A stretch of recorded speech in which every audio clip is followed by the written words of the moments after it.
আপনারা যে প্রশ্নটা করছেন যে ধর্মীয় এই ওয়াকফ বিল আনার মধ্য দিয়ে কি বিভাজনের রাজনীতি হচ্ছে না ক্ষমতায়নের রাজনীতি হচ্ছে, আমি মনে করি এই ওয়াকফ বিল আনার মধ্য দিয়ে ওয়াকফ বোর্ডের উপরে যে বিল, সে বিল আনার মধ্য দিয়ে মুসলমানদের ক্ষমতায়ন নয়, বরং মুসলমানদের ক্ষমতাকে কেড়ে নেওয়ার একটা আইন তৈরি হচ্ছে।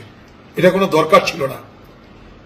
ভারতবর্ষের সমস্ত সংখ্যালঘু মানুষদের, সব ধর্মের মানুষদের তাদের নিজ নিজ ধর্মীয় প্রতিষ্ঠানকে রক্ষা করার জন্য সংবিধান অধিকার দিয়েছে, সে হিন্দু হোক, মুসলমান হোক, খ্রিস্টান হোক, যেই হোক না কেন। আমি শুধু ছোট্ট করে বলবো, কারণ এই বিষয়টা অনেক বড়, যে একটা বাইটে এই বিষয়টাকে কভার করা সম্ভব নয়। শুধু একটা কথা বলবো, মনে করুন আজকে মুসলমানদের ওয়াকফ বোর্ড হচ্ছে একটা ধর্মীয় সংগঠনের ধর্মীয় সংস্কৃতির অঙ্গ।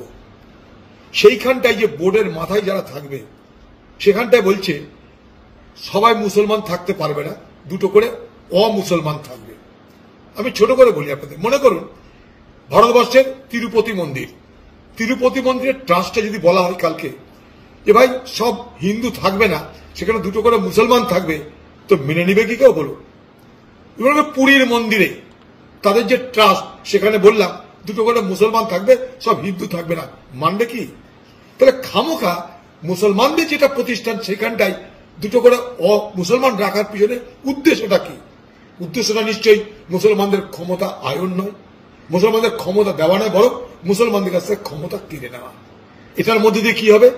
আমাদের সমাজে বিভাজনের রাজনীতি বাড়বে, বৈষম্য বাড়বে, অবিশ্বাসের বাতাবরণ তৈরি হবে। এটার কোনো দরকার ছিল না।